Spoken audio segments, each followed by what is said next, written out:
open the door! A SWAT team moves in looking for evidence of murder after a soldier confesses to murdering his roommate who'd been reported missing. The fact that you're taking us to recover his body, the fact that you came clean and were honest, I'm going to ensure that that's reflected with the district attorney. And detectives say that man, Rainor Joiner, led them to the man's body parts. Did you plan to kill Matthew? No. I go through the entire horrible case. 2 U.S. Army soldiers stand accused of murdering someone they once called a brother. Detectives say what happened to Matthew McLaughlin was cold, calculated, and almost unimaginable. Rainor Joiner allegedly shot McLaughlin with an AR-15, then finished him off with a Beretta before dismembering his body over several days and scattering the remains across New Mexico, all because McLaughlin was running his mouth. Their roommate, David DeGroat, confessed to helping hide the body and said the killing stemmed from rumors and drugs. Joiner felt disrespected and told detectives he had no regrets. You'll hear from him soon. Doesn't matter if it's a truck, it's still an uncomfortable ride. What was that, dude? Just driving down these roads, it doesn't matter. Even a truck like your guys, which is outfitted for like this, it's still can't drive. Yeah, man, these roads are something else. Yeah.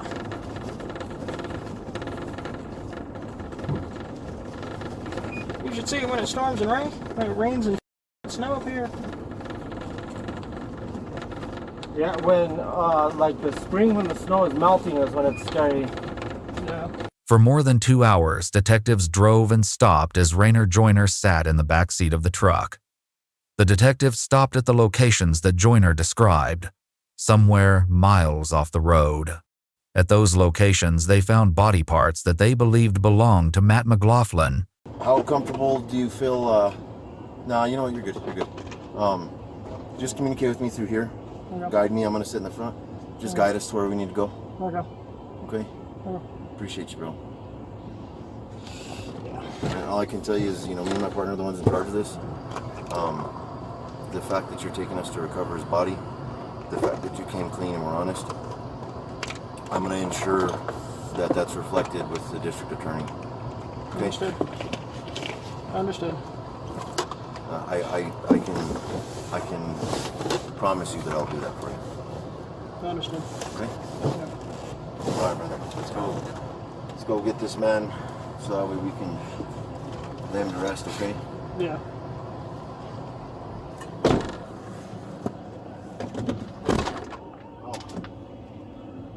Let me grab my cell, Sarge.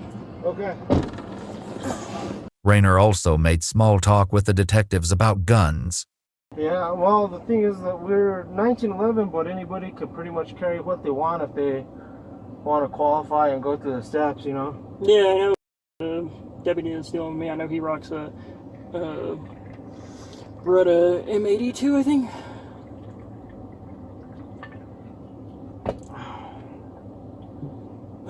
Yeah, I enjoyed the block though. Good old faithful.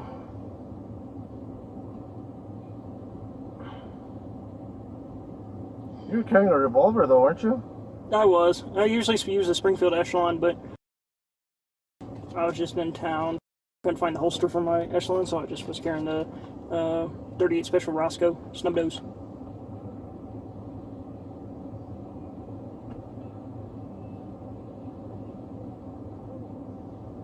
Are you thirsty, man? Yeah, I could use the water. Are you staying here? No, we're leaving. Hey, but give me a water for... Hey, Chad, give me a water, dude.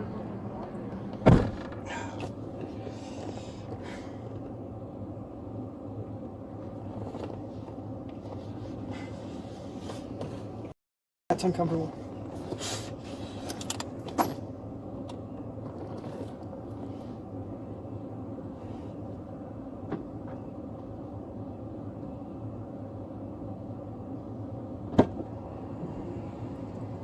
Mind if I serve you one? Yeah, I know I can't get out of these, but yeah.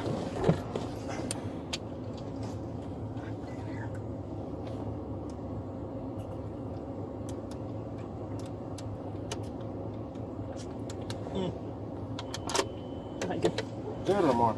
I'm good. Your water's gonna be in the jar. Okay. If you need more, just let us know. Now, later in the day, a SWAT team executed a search warrant at the home the three once shared. Sheriff's office, search warrant, open the door! Search warrant! The sheriff's office, open the door! Search warrant!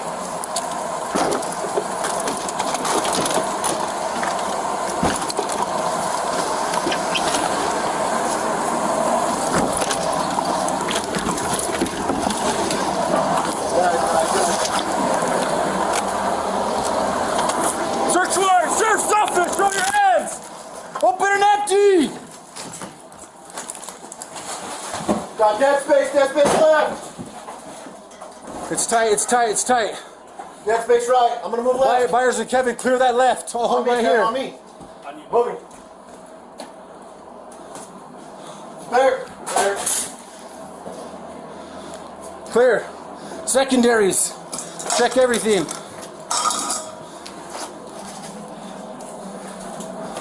House clear.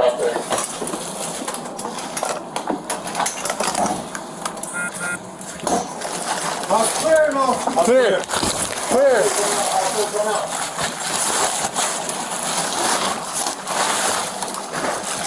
Watch your fingers. Just let it down so it doesn't hit us in the face when we go out. Hey, we gotta open the door on the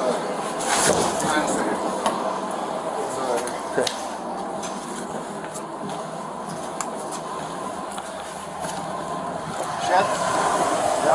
Clear this vehicle. The detectives weren't messing around. You saw that video of that tank rolling up to the house before that search warrant was executed. And after Rainor Joiner led detectives to what they were fairly certain were Matthew McLaughlin's body parts, in the locations where Joiner had directed them, the detectives took Rainor Joiner to the sheriff's office. This paper, using those pens, whichever one you want, I want you to write me a personal statement, a statement from you, describing everything involved in this incident from beginning to end to right now, as detailed as you humanly can. When you're done with that, on this sheet, I want you to draw a timeline, an updated timeline, accurately with what we obviously know happened now, okay? Okay. And take your time on it. We're gonna hang out for however long it takes you.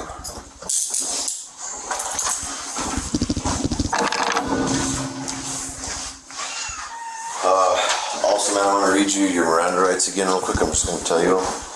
You have the right to remain silent. You say you cannot be used against in court of law. You have the right to talk to a lawyer and have him or her present with you while you're being questioned. If you cannot afford to hire a lawyer, one will be appointed to represent you before any question if you wish. You can decide at any time to exercise these rights, not answer my questions, or make any statements. Having these rights in mind, are you still willing to speak with me? Yes. Okay. And you understand your rights? Yes. Okay. Thank you. Rainor Joiner begins riding early on August 18th around 5:30 a.m., with a cat heard in the background, as he pens what detectives call a cold-blooded murder confession.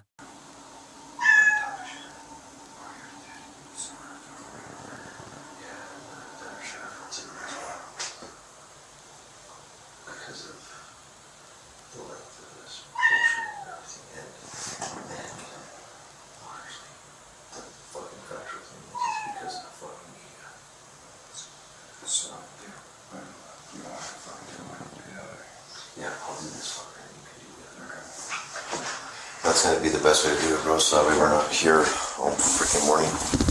We're both going to be called to testify to, Yeah. you know what I mean? So.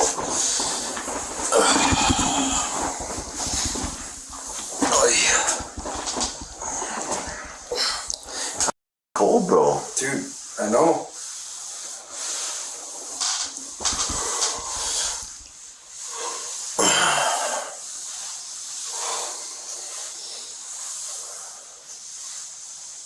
You okay, brother? Yeah. I was thinking how to word this.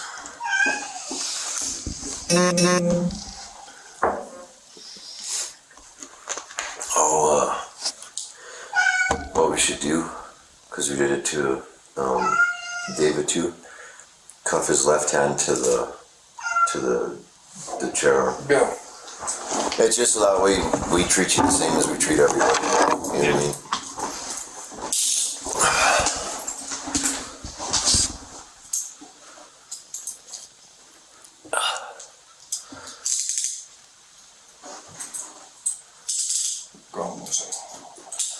A little more comfortable on the inside bones like that. Detectives mentioned David DeGroat, who had already confessed and claimed he tried multiple times to stop Rainor from killing Matthew. Is I want you to explain to me the plan that you're talking about. A plan to kill Matt that Joiner made. Okay. So his idea was initially he was going to come up the road that we were going to have, and he was going to try to snipe him with his 308 from a distance. And then his plan changed when Matt said he was getting dropped off over by the other road. So then Joiner's idea was he was going to take my Beretta so he can have a sidearm. And then he grabbed his AR and then waited in the bushes for us to come up, and he told me to stick to one side of the road and to be very loud when I'm near the area. So when he sees Matt come up on the side, despite how dark it is, he doesn't need to worry about who it is. Now back to Rainor, who finishes writing his statement. Starting from July 25 at roughly 1800, 7 p.m., I, Joiner Rainor, confronted Matt on the rightmost path leading to the house about 600 meters away. When confronting Matt, I asked him to explain why he was spreading rumors about me and bringing drugs, strangers over to the house. He, Matt in parentheses, said that I didn't come up there often enough, so it was basically his place.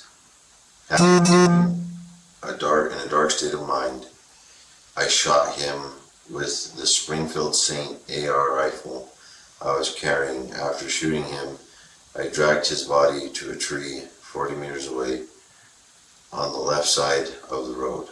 July 26/27, I went to work. After work, I went to Harbor Freight and bought buckets. Not having what I felt I needed, I went to Tractor Supply. There I got trash bags and a splitter axe from there.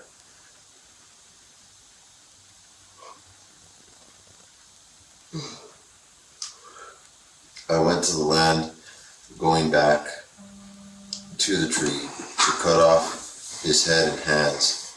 After doing so, I bagged them, then placed them inside one of the buckets. I took that bucket in my work van to a drain ditch 4 to 5 miles up the road, dumping it in there. The next Wednesday night, I went to cut off the legs and arms.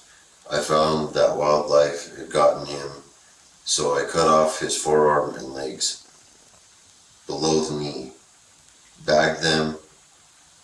Then I was able to rip out his upper leg bone from his hip sockets, bagging them with some of his clothes.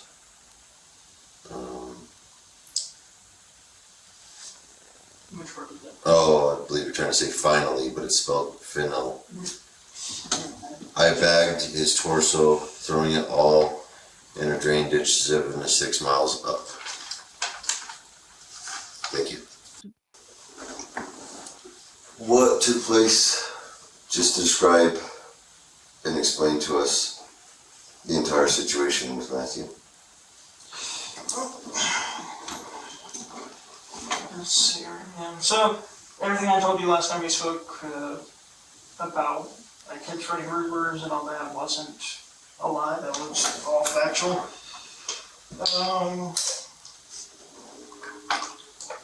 Really the only thing that changed from what I told you last time and me confessing was basically Just the fact that when I confronted him, I didn't let him walk away, I shot him.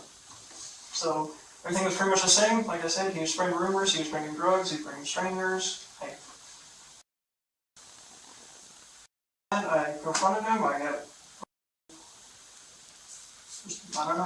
got pissed off and decided, you're not gonna give you the chance to again.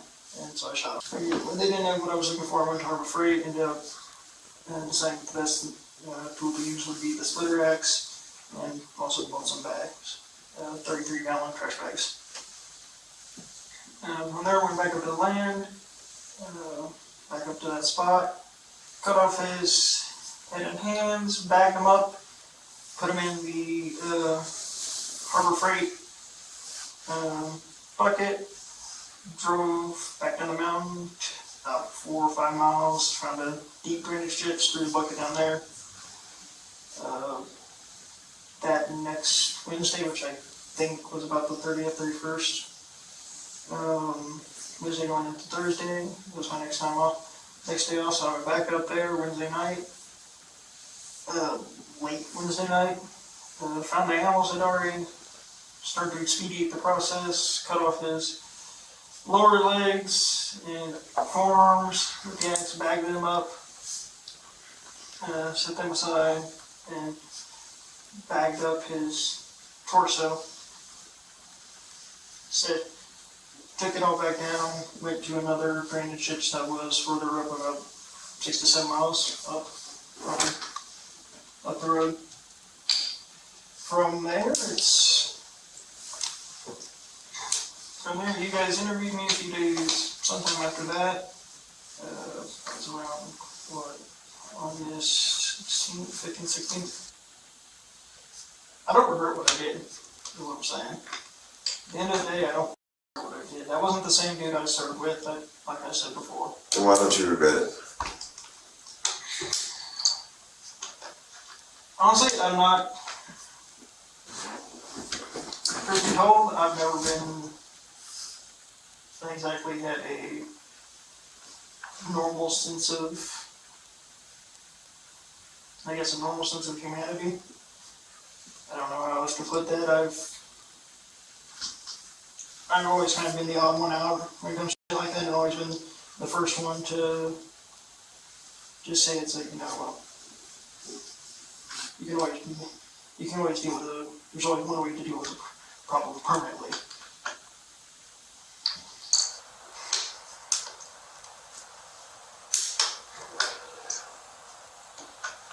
When I was in the Army, when I was going through OSIT, my first one actually had,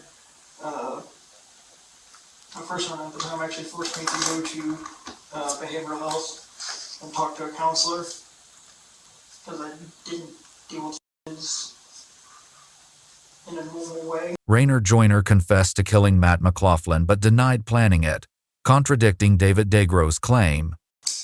Did you plan to kill Matthew? No, I actually never planned to kill him. I never planned to actually kill. I planned to kill him in the sense of it wasn't premeditated. When I went up there, I was giving him one last chance to fix things. Rainor sometimes seemed to brag about his actions.